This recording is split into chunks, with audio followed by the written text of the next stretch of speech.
1997년 12월 외환위기 당시 일본이 한국에 요구했던 것이 하나 있었습니다.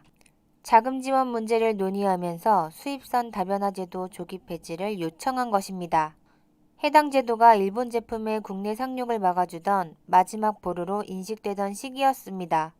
1978년 만성적인 대일 무역 역조를 개선하고 국산 제품을 보호하기 위해 도입된 제도였죠. 113개 품목에서 수입을 관리하고 있었으며 생활과 밀접한 제품이 많았습니다. 일본은 WTO에 사사건건 문제를 제기했고 지속적 개방을 요구해 왔습니다. 그런 시기에 IMF 사태가 오자 돈을 빌미로 거세게 몰아친 것입니다. 한국 업체들은 긴장하며 일본 제품에 곧 잠식당할 것이라고 우려했습니다. 1970년에서 90년대는 일본 기업의 시대라고 해도 과언이 아니었죠. 자동차와 가전은 일본 산업의 고도 성장을 이끄는 견인차 역할을 했습니다. 얼마나 잘 나갔는지 1979년 미국 하버드대 보겔 교수가 재팬 에즈 넘버원이라는 책을 통해 일본의 제조업을 칭송했고 곧 미국을 추월할 것이라 전망하기도 했습니다. 실제로 1989년 세계 시가총액 순위에서 상위 20개사 중 14개가 일본 기업이었습니다. 여기에는 히타치, 파나소닉, 도시바 등 전자대기업들도 포진해 있었습니다. 소니 워크맨, 파나소닉 TV 등은 한때 세계를 주름잡던 일본 가전 히트작이었습니다. 1990년대 한국인이 일본에 가면 꼭 사오는 물건이 하나 있었습니다. 바로 코끼리 전기밥솥이었죠. 전기밥솥의 시작은 1937년 중일전쟁 당시 군용밥을 짓기 위해 네모난 나무통에 쌀과 물을 넣은 후 전선을 연결해 물을 끓여 밥을 지으면서 시작되었습니다. 도시바는 1950년에 일본 최초로 밥만 짓는 전기밥솥을 만들어냈습니다. 그리고 1972년 미쓰비시 전기가 밥과 보온이 되는 전자밥솥을 만들어냈습니다. 그런데 대히트를 친 회사는 보온병을 만들던 조지 루시였습니다. 사람들은 보온병을 만들던 회사라 더 따뜻하게 유지할 것이라 기대했고 이 회사가 만든 코끼리 밥솥은 한국에서도 선망의 대상이 되었습니다. 어떤 밥솥을 사용하는가는 부의 척도가 되기도 했는데 이때 코끼리 밥솥을 가지고 있으면 소위 좀 사는 집으로 인식되기도 했습니다. 하지만 이 밥솥을 밀어낸 것은 쿠쿠 전기밥솥이었죠. 쿠쿠하세요 쿠쿠는 한국 사람이라면 누구나가 알고 있는 멜로디입니다. IMF 전에는 OEM 형식으로 20년간 대기업에 납품하던 조그만 회사였습니다. 쿠쿠가 하나의 브랜드로 출범하게 된 것은 외환위기 때문입니다.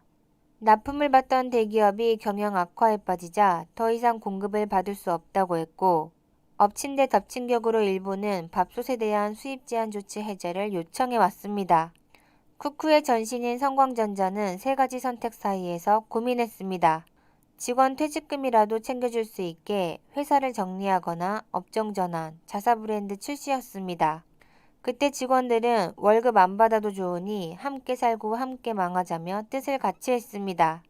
1998년 수입 제한이 풀리자 코끼리 밥솥은 물밀듯이 쏟아져 들어왔습니다. 한국에서의 밥솥 수입액은 순식간에 1,500배나 급증했습니다. 1998년 2,000달러에서 2000년 560만 달러로 치솟은 것입니다. 하지만 상황은 일본의 바램대로 되지 않았습니다. 쿠쿠가 자사 브랜드를 달고 1년 3개월 만에 시장 점유율 1위를 한 것입니다. 압력솥을 더한 밥솥은 구수하고 찰기 있는 밥을 재현했습니다. 볼록한 가마솥 모양을 본딴 내솥을 장착하고 맛있게 밥을 짓는 압력도 찾아냈습니다. 쿠쿠 전기밥솥은 2002년 10월 국내 최초로 일본으로 역수출하는 쾌거까지 올렸습니다. 쿠쿠가 밥솥에 미쳐 30년 일본 코끼리의 콧대를 꺾어버린 것입니다. 쿠쿠는 2005년 시장 점유율 70%까지 올라섰습니다. 반면 코끼리 밥솥의 국내 시장 점유율은 1% 이하로 떨어진 상황입니다. 결국 전기밥솥의 대일 수출액은 수입액의 5배를 능가하는 시장 역전을 이뤄냈습니다. 쿠쿠의 인기는 한류 바람을 타고 중국 등으로도 번져나갔습니다. 한국에 오면 줄을 서서 쿠쿠 밥솥을 구매해갔고 최근에는 온라인 쇼핑몰에서도 대히트를 치고 있습니다. 작년 11월 중국 광군제에서 전월 대비 118%나 많이 팔리기도 했습니다. 작년 영업이익은 37% 증가가 전망되고 있습니다. 이에 따라 쿠쿠홀딩스의 주가는 2월 한 달에만 30% 가까이 뛰어올랐습니다. 이런 밥솥 이야기는 1년 전 일본 수출 규제 후 상황과도 비슷합니다. 한국의 급소를 노리겠다며 들고 나온 정책이 자신의 몰락을 부추겼기 때문입니다. 작년 1월 아사히 신문은 잠든 아이를 깨웠다는 기사로 한국의 수출 규제 내용을 주목했습니다.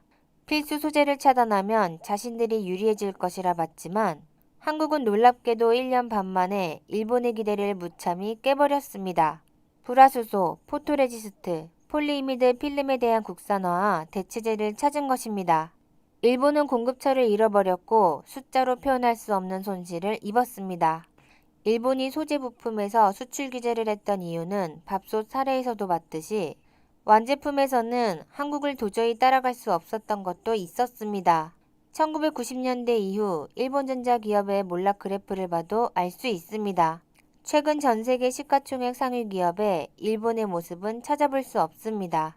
그 자리 중 하나에는 삼성전자가 당당히 올라서 있습니다. 한국은 팔리는 것을 만들지만 일본은 무조건 만든 후 팔려는 정책을 쓰고 있습니다.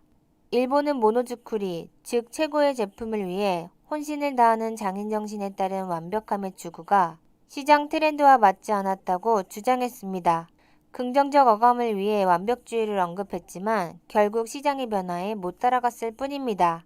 갈라파고스처럼 자기들만의 표준을 고집하다 망했다는 분석도 있습니다. 그런데 2월 27일 일본 기업이 망해가는 이유가 또 한 가지 드러났습니다.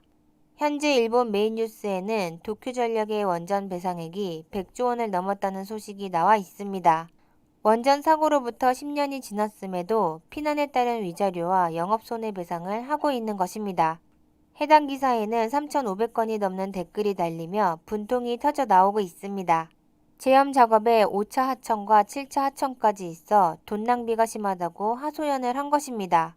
결국은 완벽주의가 문제가 아니고 시스템 자체가 썩어 있는 것입니다. 이는 원전 대응뿐 아니라 일본 대다수의 기업에도 해당되는 내용입니다. 한국은 더욱 기술력을 높여 일본을 철저히 넘어서길 바랍니다. 좋아요와 구독, 알림 설정은 컨텐츠 제작에 큰 힘이 됩니다. 지금까지 메가투비였습니다. 감사합니다.